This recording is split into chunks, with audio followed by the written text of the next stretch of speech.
It's many years since I had the thrill of my first solo, but it's an experience you will never forget. Passing the theory exams is always a challenge, especially for those who haven't studied for quite a period of time. With our combination of study techniques, mock exams, and one-on-one support, you will succeed.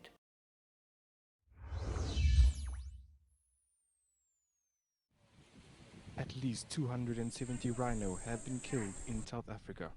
What's more disturbing is that this figure is for 2013 alone. Minister for Environmental Affairs Edna Molewa has warned that if current trends persist, South Africa's rhino population could be extinct by 2026. Increased patrols and security measures haven't yielded positive results. Until now.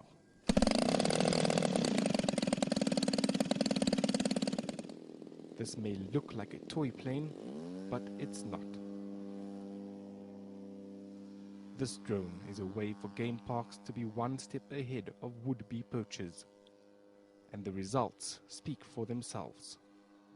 Our last rhino that was poached was on the 15th of February 2013. So you can see we've surpassed the 3 months without losing a rhino in Follows the Park. This drone is the brainchild of Shire Technologies, who originally created them for military training.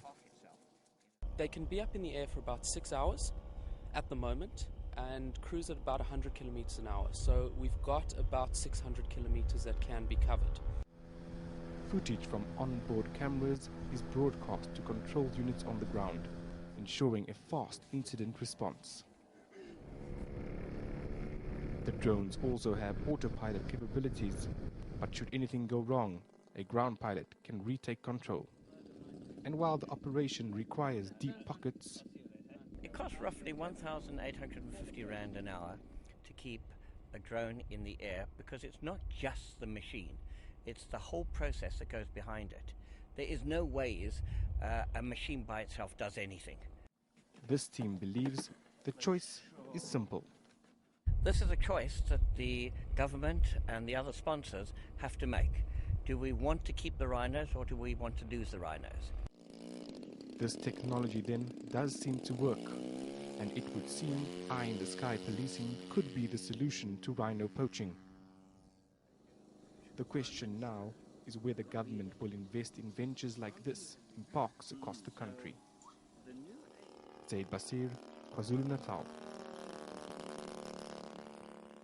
News that moves. enca.com.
The drones are assembled at a warehouse in Johannesburg. After a coat of paint, the small, lightweight aircraft are ready to use.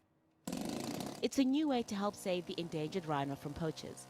Businessman Ian Melamed says it's already working at one game park in South Africa. Drones, I've mentioned many times, are a tool, a very effective tool, like a wonderful sharp scalpel in the hands of a brilliant surgeon. But without the surgeon, the scalpel itself is a piece of stainless steel, and the drone is a flying machine without the actual game rangers turning it into an anti-rhino poaching tool. Each drone is fitted with high-resolution infrared cameras. They can spot animals in the bush. Training takes a few weeks. So this is where the simulation exercises take place. It's basically where people learn how to fly the drones, and using the control panel here, I'll show you how it's done. You get the plane to start moving, and then it takes off into the air. When it's up in the air, it circles the game park, flies round and round. The idea is it looks for suspicious activity happening on the ground.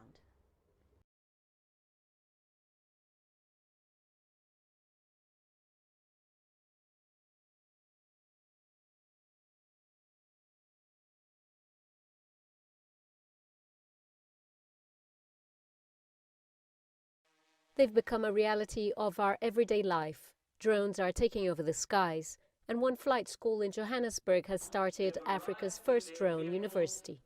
In 2015, the country's Civil Aviation Authority imposed stringent regulations on drones. The Civil Aviation Authority does not allow you to fly a drone commercially unless you have a remote pilot license. We ourselves have trained in the last year and a half over 400 drone pilots. To get a remote pilot license, or as we know it as a drone license, you come in for training. The theory takes about 7 days. You pass your exams, you then go on to the practical training. The practical training is dependent on your own skill. Demand for commercial drone pilots is increasing, and although it can be a profitable profession, it comes at a cost. It costs between $1,500 to $2,000 for a student. Obviously, you need to get your medical, a civil aviation medical. You need to get your radio telephony license. It's a restricted license. You need English language proficiency. But the cost doesn't seem to be deterring those who are betting on a new career. As a cinematographer, I need to, there are places where I can reach with a camera, or it gets expensive now using a real plane. So it's a cheaper way to get a bird's eye view with the drone. I'm investing in this for the future, for commercial gain, and now this is the future now going forward in terms of filming. For me, having the license would benefit me for my job that I'm doing currently, and without a license you will not be able to fly a drone. Whether we like it or not, drones are providing innovative and often life-saving benefits in diverse industries. That aircraft we normally use for big operations, for instance, like we did in Chislui. We did it for anti-rhino poaching, we could use it down there. The thing is, we've got a lot more endurance on this type of aircraft. You can stay in the air for longer, and we get a bigger field because we can go up higher.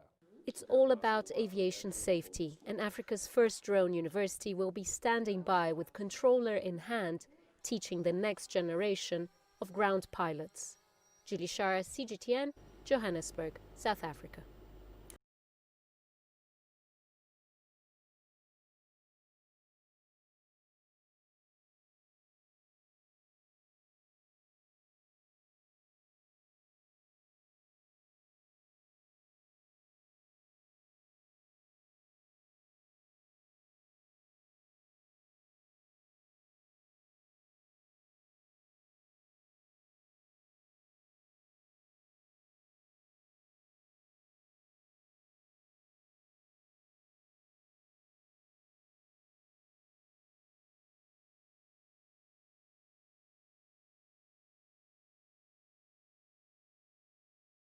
Himina Kansela Mangena Maribe, Mera wa Masipala wa Tzaneen.